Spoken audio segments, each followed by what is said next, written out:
Shalom, Bapak Ibu, saudara kasih dalam Tuhan Yesus Kristus. Puji Tuhan, kita boleh bertemu lagi di dalam rumah Tuhan dalam kondisi situasi yang ada saat hari ini. Saya percaya Tuhan selalu bersama-sama dengan kita senantiasa. Amin.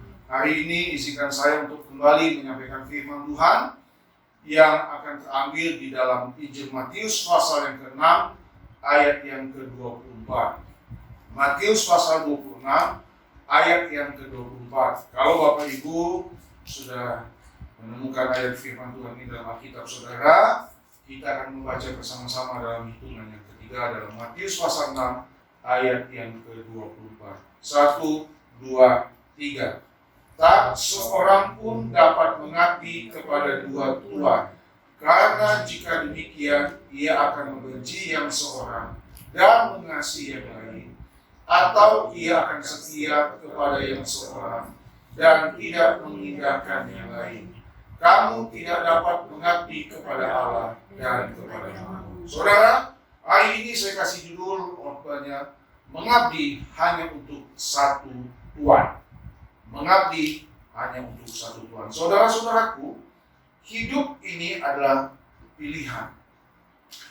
Menjadi orang percaya adalah suatu pilihan, saudara-saudara. Ya, barangkali mungkin di antara kita ada yang lahir, sejak lahir orang tuanya orang Kristen sehingga otomatis menjadi Kristen. Tetapi dalam perjalanan waktu, saudara-saudaraku, kita tetap harus menentukan pilihan yang pasti. Karena menjadi kekristenan itu adalah suatu panggilan, saudaraku ya. Bukan karena keturunan, karena ajakan, tetapi suatu panggilan. Jadi panggilan ini harus benar-benar kita respon dengan sungguh-sungguh dan teguh memegangnya. Karena panggilan ini adalah anugerah, saudara-saudara itu. Anugerah itu tidak bisa dibeli dengan harta benda, dengan uang seberapa banyak pun. Anugerah itu firman Tuhan katakan diberikan cuma-cuma oleh Tuhan Yesus Kristus melalui kematiannya di atas kayu salib. Nah, tadi saya katakan saudaraku, hidup ini adalah suatu pilihan. Saya mengajak kita semua untuk memilih yang bernilai kekal. Kenapa saya mendorong kita semua untuk selalu memilih yang bernilai kekal, saudara-saudaraku? Karena hidup kita ini hanyalah sesaat. Hidup kita ini hanyalah sementara. Kita akan berhadapan dengan realitas yang bernama kekekalan. Itu pasti, saudaraku. Cepat atau lambat, itu pasti terjadi. Kekekalan. Kekekalan itu hanya ada dua. Kekekalan yang berakhir dengan ratap tangis, kertak gigi, yaitu di dalam api kekal, menyala selama-lamanya, atau ke dalam kedamaian, kebahagiaan sejati untuk selama-lamanya bersama dengan Tuhan Yesus. Saya percaya semua kita yang mendengarkan ini pasti ingin memilih kehidupan kekal di sorga bersama dengan Tuhan Yesus. Amin. Dan untuk meraih, untuk mengalami realitas kekekalan itu nanti, saudaraku, dimulai sejak kita hidup di muka bumi ini. Dimulai dengan pilihan kita. Maka itu hari ini, saudaraku, saya mengajak kita semua untuk melihat kebenaran firman Tuhan ini. Mengabdi hanya untuk satu Tuhan. Artinya, sejak Tuhan Yesus ada di dalam dunia, Dia sudah menawarkan, memberikan pilihan buat saya dan saudara. Nah, kembali saudara-saudaraku, kita lihat ayat firman Tuhan ini. Ayat firman Tuhan ini kalau kita lihat dalam konteksnya, saudaraku, kalau kita baca mulai ayat 19, ini bicara tentang hal mengumpulkan harta di surga. Saya baca ya buat kita semua. Ayat 19.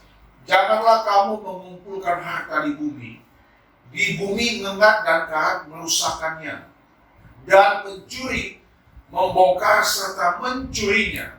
Ayat 20. Tetapi kumpulkanlah bagimu apa, saudaraku? Harta di sorga. Di sorga, ngengat dan karat tidak merusakkannya, dan pencuri tidak membongkar serta mencurinya. Karena di mana hartamu berada, di situ juga hatimu berada. Mata adalah pelita tubuh. Jika matamu baik, teranglah seluruh tubuhmu. Jika matamu jahat, gelaplah seluruh tubuhmu. Jadi jika terang yang ada padamu gelap, betapa gelapnya kegelapan itu. Kemudian ayat 24 yang tadi kita sudah baca, tak seorang pun dapat mengabdi kepada dua Tuhan. Kenapa, saudaraku? Orang percaya tidak bisa mengabdi kepada Tuhan yang lain. Saudara, kalau kita membaca di dalam Perjanjian Lama, saudara-saudaraku, orang Israel yang keluar dari tanah Mesir menerima hukum Taurat. Salah satu bunyi hukum Taurat yang diterima Musa adalah jangan ada padamu Allah yang lain atau ilah yang lain. Itu hukum Taurat, saudara-saudaraku. Kenapa? Karena waktu itu orang-orang Israel di sekeliling mereka itu banyak bangsa-bangsa kafir yang tidak percaya dengan Tuhan Allah, dewa-dewa. Dan hukum Taurat mengajarkan kepada mereka untuk menyembah hanya kepada Tuhan yang Esa. Jangan ada padamu Allah yang lain atau ilah yang lain. Kalau orang-orang kafir sekitar bangsa Israel waktu itu, mereka menyembah banyak Tuhan, saudaraku. Jadi mereka mau mengabdi kepada 2, 3, atau 4, atau 100 Tuhan itu atau 100 dewa tidak jadi masalah. Nah, kalau kita masuk dalam perjanjian baru, khususnya lewat khotbah di bukit ini, karena ini khotbah di bukit, Matius pasal 6 ini, saudaraku, Tuhan Yesus mengajar saya dan saudara untuk hanya mengabdi kepada satu Tuhan. Nah, saudara-saudaraku, keputusan untuk mengikuti Tuhan Yesus itu adalah keputusan yang sudah benar. Kalau hari ini saudara berada di rumah Tuhan, maka saudara juga harus meletakkan hati saudara kepada hati Tuhan. Amin, saudaraku. Jangan sampai kita berada di rumah Tuhan, tapi pikiran dan hati kita berada di tempat lain. Sama saja kita mengabdi kepada dua Tuhan itu. Itulah sebabnya tadi ada lagu tadi kita nyanyikan ya. Bagus, kuli tanganmu, kuli hatimu. Ya. Supaya hati kita ada di hati Tuhan dan hati Tuhan ada di hati kita. Nah, saudaraku, hari ini ada 3 renungan yang bisa, 3 hal yang bisa kita renungkan untuk kita merespon firman Tuhan pada hari ini, saudara-saudaraku. Kita baca sekali lagi Matius 6 ayat 24. Saya ajak kita sama-sama baca saja ya. Matius 6 ayat 24 kita baca sekali lagi. Nanti ada 3 hal poin yang saya bagikan pada hari ini. Mari kita baca bersama-sama kembali. 1, 2, 3. Tak seorang pun dapat mengabdi kepada 2 Tuhan, karena jika demikian ia akan membenci yang seorang dan mengasihi yang lain, atau ia akan setia kepada yang seorang dan tidak mengindahkan yang lain. Kamu tidak dapat mengabdi kepada Allah dan kepada manusia. Saudara, yang pertama, kalau kita serius untuk mengabdi hanya kepada satu Tuhan saja, yaitu Allah yang hidup di dalam nama Tuhan Yesus Kristus, maka kita percaya Dia pun akan sangat mengasihi kita. Katakan amin, saudaraku. Yang pertama, kalau kita serius dan sungguh-sungguh untuk mengabdi hanya kepada Allah yang hidup, yaitu Tuhan Yesus Kristus, maka kita percaya Allah pun akan sangat mengasihi kita. Haleluya, saudaraku. Berapa banyak dari saudara yang sudah mengalami pertolongan Tuhan? Pasti saudara berkata tidak bisa dihitung. Bahkan di dalam kitab Efesus juga Paulus dalam doanya menggambarkan betapa besarnya kasih Allah itu dengan panjang, tinggi, dan dalamnya yang tidak terukur, saudara-saudara. Ini bukti, saudara-saudaraku, bahwa kalau kita sebagai orang percaya kita benar-benar memutuskan hanya Dialah segala-galanya dalam hidup saya, maka saya percaya Dia pun akan mengasihi saya dan saudara. Amin, saudaraku. Ya. Kalau saudara punya anak saudara sayang sekali kepada saudara, hormat sekali kepada saudara. Waduh, saudara, tanpa saudara pun berjanji banyak berkata-kata kepada saudara akan menunjukkan kasih saudara juga kepada anak saudara. Bahkan untuk anak yang maaf, dalam tanda kutip, mungkin kurang ajar sekalipun, orang tua pun masih bisa mengasihi ya. Apalagi kalau anak itu manis, baik dan setia. Saudara, di dalam Lukas pasal 15 ada perumpamaan tentang anak yang hilang. Kita tahu bersama cerita itu, ya, dalam Lukas 15 itu. Anak itu kemudian jatuh miskin karena memboroskan, menghabiskan harta bapaknya. Kemudian anak ini, saudaraku, balik kembali. Saya percaya waktu dia balik kembali mau kepada bapaknya, dia balik dengan perasaan yang takut pasti, malu-malu atau mungkin khawatir takut ditolak. Tetapi kalau saudara baca dalam Lukas 15 itu, kita tahu bersama bapaknya menyambut dia dengan penuh luar biasa dan sukacita. Ini adalah gambaran juga Bapa di sorga, saudaraku. Kalau kita benar-benar membawa hidup kita berbalik dari jalan kita yang salah dan keliru dan mau sungguh-sungguh kembali kepada Tuhan, maka selama kita masih hidup, saudara-saudara, jalan itu tetap ada terbuka. Amin. Pasti Bapa menyambut kita. Maka itu tadi saya katakan di awal, kita mulai menentukan hidup kita di muka bumi ini. Karena hidup ini akan berakhir, saudara-saudara. Minggu lalu saya katakan, saya ingat di dalam kitab Kejadian, bagaimana kejahatan manusia di pasal 6 pada masa itu sangat menyakiti hati Tuhan, sehingga Tuhan memerintahkan Nuh untuk membangun bahtera. Saudara, kalau kita membayangkan kisah ini, dan kisah itu terjadi benar, saudaraku, bukan perumpamaan, bukan sekedar ilustrasi atau cerita biasa. Cerita itu fakta yang ada.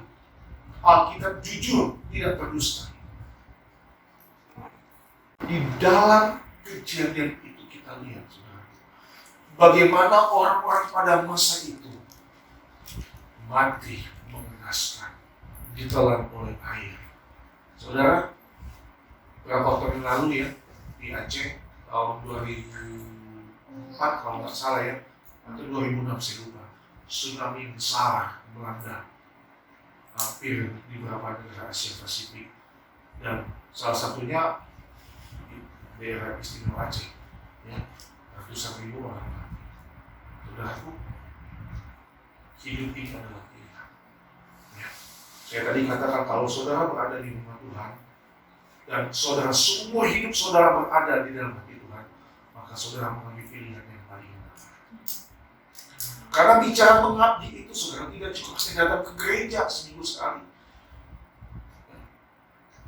Kalau kita bicara konteks ini, memang konteks ini bicara tentang bagaimana mengabdi kepada Allah atau kepada Mammon.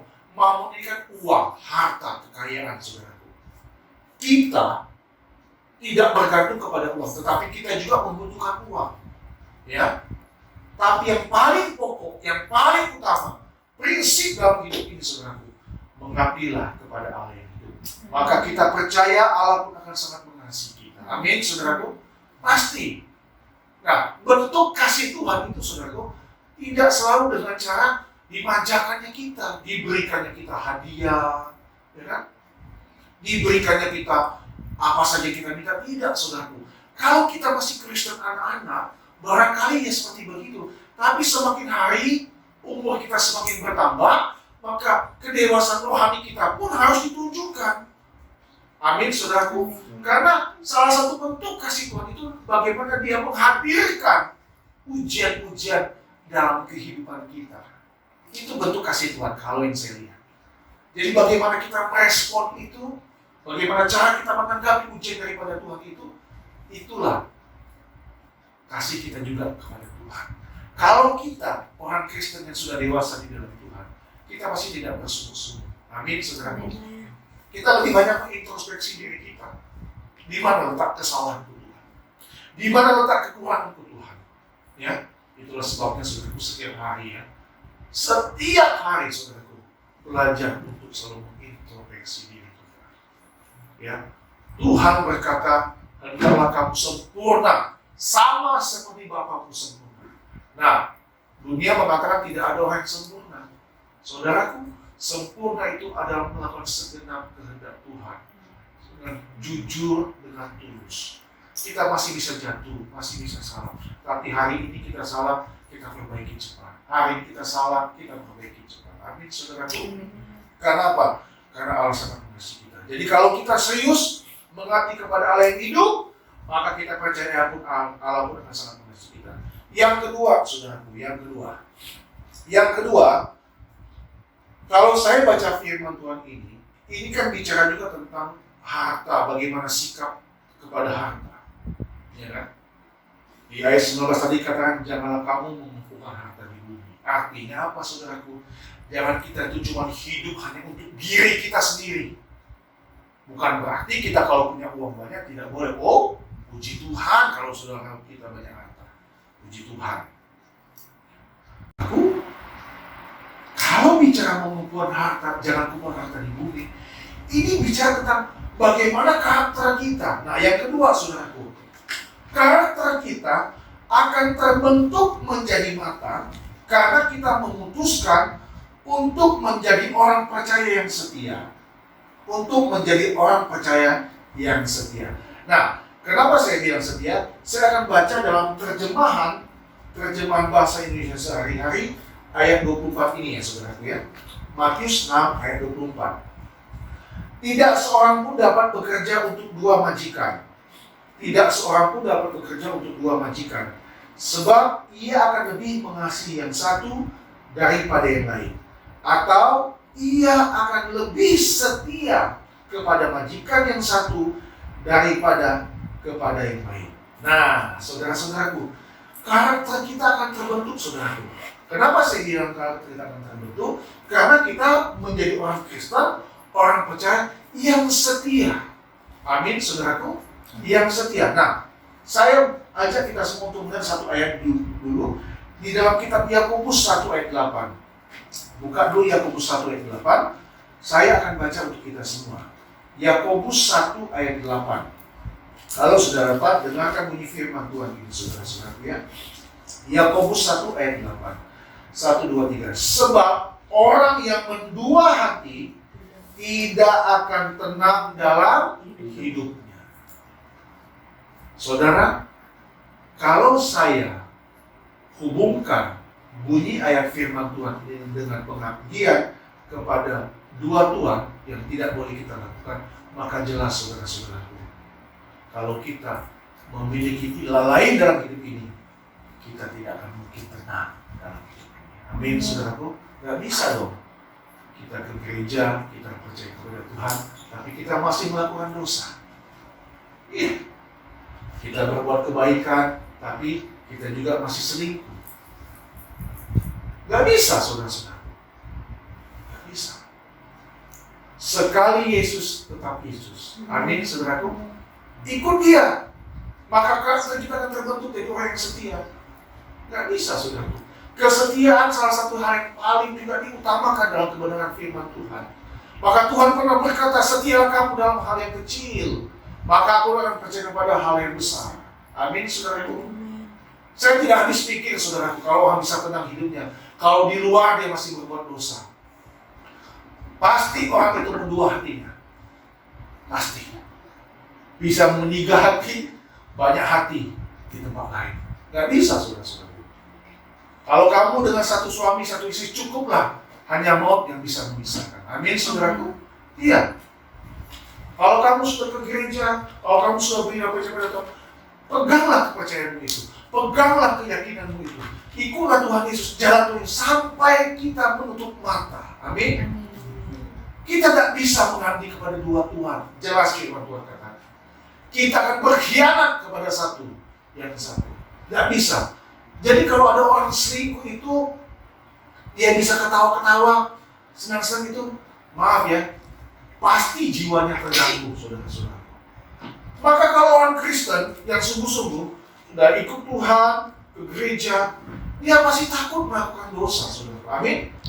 Orang yang mendua hati tidak akan tenang dalam hidupnya. Haleluya, saudaraku. Itu yang kedua. Maka itu saya bilang karakter kita akan semakin matang. Saudara dipercaya Tuhan banyak harta, luar biasa, puji Tuhan, saudaraku. Ya, jangan jadi orang Kristen yang egois. Jangan jadi orang Kristen yang pelit, yang kikir. Kalau Tuhan percayakan harta, mamon dalam dunia ini, maka saudara pergunakan itu dengan sebaik mungkin untuk kerajaan surga. Iya. Itu yang kedua, saudara. Kiranya firman Tuhan ini benar-benar meneguhkan, menguatkan kita semua. Ya. Kita datang ke gereja bukan karena ritual, bukan karena kewajiban, tapi karena kita mengasihi Tuhan yang sudah mengasihi saya dan saudara lebih dahulu. Haleluya, saudara. Yang ketiga, yang terakhir, saudara-saudaraku.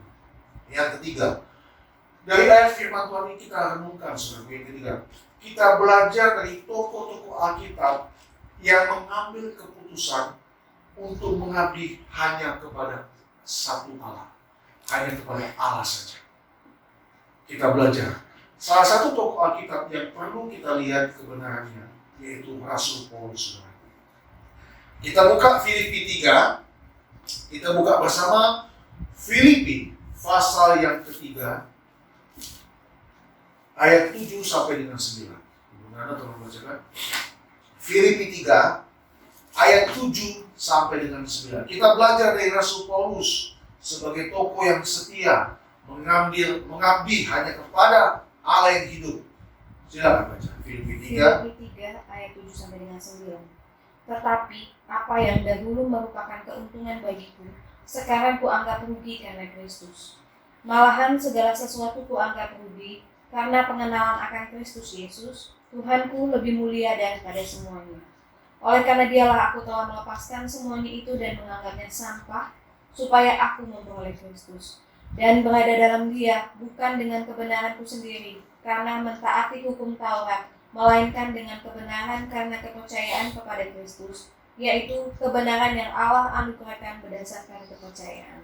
Paulus sudah menemukan kebenaran yang sejati, kebenaran yang tidak palsu, kebenaran yang mulia, yaitu kebenaran di dalam Tuhan Yesus Kristus. Sehingga Paulus berkata, apa yang dahulu keuntungan bagiku, sudah kuanggap apa, saudaraku? Sampah, tidak berguna lagi. Paulus memutuskan hanya mengabdi hanya kepada Tuhan Yesus Kristus. Dan itu terbukti, saudara. Paulus mati-mati. Dan kalau kita banyak baca firman Tuhan dengan tokoh-tokoh Alkitab, 12 berapa banyak murid Tuhan Yesus yang mati. Mereka mengabdi hanya kepada Tuhan Yesus. Saudara, hari ini mungkin kita tidak mengalami kematian yang mengerikan, memilukan seperti tokoh-tokoh gereja awal mula, murid-murid Tuhan Yesus seperti Rasul Paulus. Tetapi barangkali kita mungkin mengalami hal-hal yang tidak enak dalam hidup ini, saudara. Nah, sekarang kalau kita belajar kepada kebenaran firman Tuhan ini kepada Rasul Paulus, dia bilang bahwa Kristus Yesus adalah segala-galanya bagiku. Setelah dia berjumpa dengan Tuhan Yesus di Damsyik dan dia menerima anugerah keselamatan daripada Tuhan Yesus, dia putuskan menjadi seorang hamba Tuhan yang militan. Nah, saudaraku, mendengar kata militan ini, saudara jangan takut untuk jadi orang Kristen yang militan. Saudara, kita jangan takut jadi orang Kristen yang militan. Kita belajar yang ketiga dari tokoh Alkitab. Benar, saudaraku, untuk jadi orang Kristen yang sungguh-sungguh, kita harus militan. Sangat militan, amin, saudaraku. Kita tidak cukup hanya berkata, aku percaya kepada Yesus. Tiap minggu aku ke gereja, tidak. Tapi diwakili oleh hidup kita hari demi hari. Dan pernyataan Paulus ini, saudara-saudaraku, dapat jadi pernyataan saya dan saudara. Setelah ikut Tuhan, kenal Tuhan, maka segala sesuatu itu jadi sampah. Sudah tidak berguna lagi. Haleluya, saudaraku. Iya. Sekali Yesus, kita tetap Yesus. Tapi jangan cuma sekedar di mulut saja, saudara. Ya. Kita tidak bisa mengabdi kepada lebih dari satu Tuhan. Hari ini kita putuskan Yesus Kristus benar-benar jadi Tuhan dan Tuhan dalam hidup saya dan saudara untuk selama-lamanya. Saudara, kasihi dia. Ya. Berikanlah hatimu, hidupmu untuk mengabdi dan melayani kepada Tuhan. Ya, saya percaya kalau kita sungguh-sungguh, maka Tuhan pun akan mengasihi kita. Dan yang kedua, kita menjadi orang Kristen yang tidak mau mendua hati, saudara. Ya, kalau kita masih mendua hati dan kita tenang-tenang saja, maka tadi saya katakan apa, saudara? Jiwa kita sebenarnya terganggu. Tapi kalau kita mulai mendua hati dan kita gelisah, artinya apa, saudara? Firman Tuhan bekerja dalam hidup kita semua, mengingatkan kita lewat kuasa Roh Kudus. Ya, jadilah orang Kristen yang setia. Yang ketiga, kita belajar seperti Rasul Paulus. Setelah aku mengenal Tuhan, aku mengambil keputusan, Tuhanku lebih mulia dari segala-galanya. Saudara, di Jakarta ada hotel namanya Hotel Mulia. Ya. Tapi kita punya Tuhan yang lebih mulia dari apapun kita. Kalau kita berkata dia lebih mulia, artinya hidup kita pun harus mulia. Hidup mulia itu bukan pakaian baru, pakaian bagus, perhiasan mahal, aksesoris mahal yang melekat di badan kita, bukan. Tapi bagaimana hidup manusia batiniah kita itu mulia di hadapan Tuhan. Tapi di dalam Korintus Tuhan bilang begini, aku mencium bau wangi dalam hidupmu. Haleluya, saudara. Amin. Bukan karena ada parfum yang kita semprotkan ke pakaian kita, bukan. Tapi hidup manusia kita, manusia ilahi kita, Yesus Kristus hidup dalam hidup kita. Sehingga Tuhan dapat mencium bau harum dalam hidup kita. Itulah sebabnya Tuhan bilang, kamu harus jadi terang dan garam dalam dunia ini. Saudara, pikirkanlah, putuskanlah, dan pilihlah yang terbaik untuk ikut Tuhan Yesus untuk selama-lamanya. Jangan mengabdi kepada dua Tuhan. Kalau Tuhan percayakan segala sesuatu dalam hidup kita, entah itu harta, entah itu kekayaan, entah itu apa saja, kita bersyukur, tetap rendah hati, dan tidak menganggap itu semua lebih daripada Dia. Dialah yang harus kita tinggikan dan kita muliakan untuk selama-lamanya. Tuhan Yesus memberkati kita semua. Tuhan Yesus memberkati kita semua. Haleluya.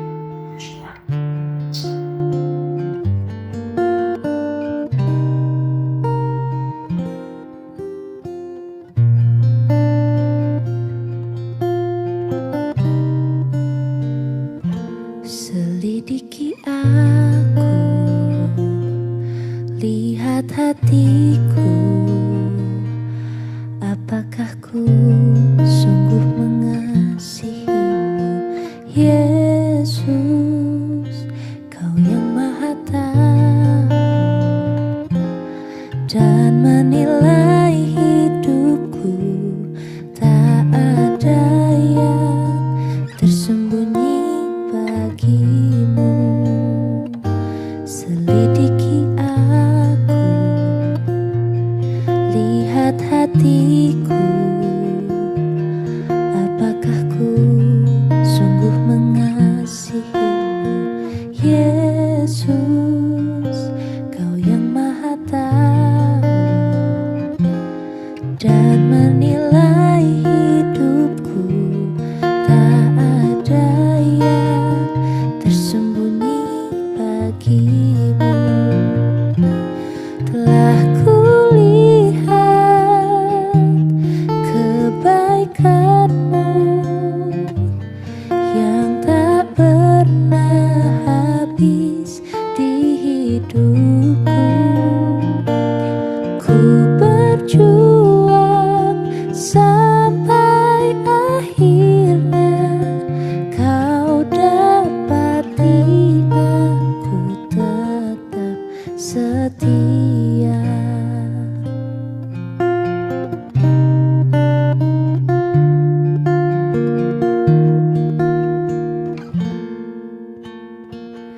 Selidiki aku, lihat hatiku, apakah ku sungguh mengasihimu, Yesus, Kau yang Maha Tahu dan menilai hidupku, tak ada yang tersembunyi bagimu. Telah kulihat kebaikan-Mu yang tak pernah habis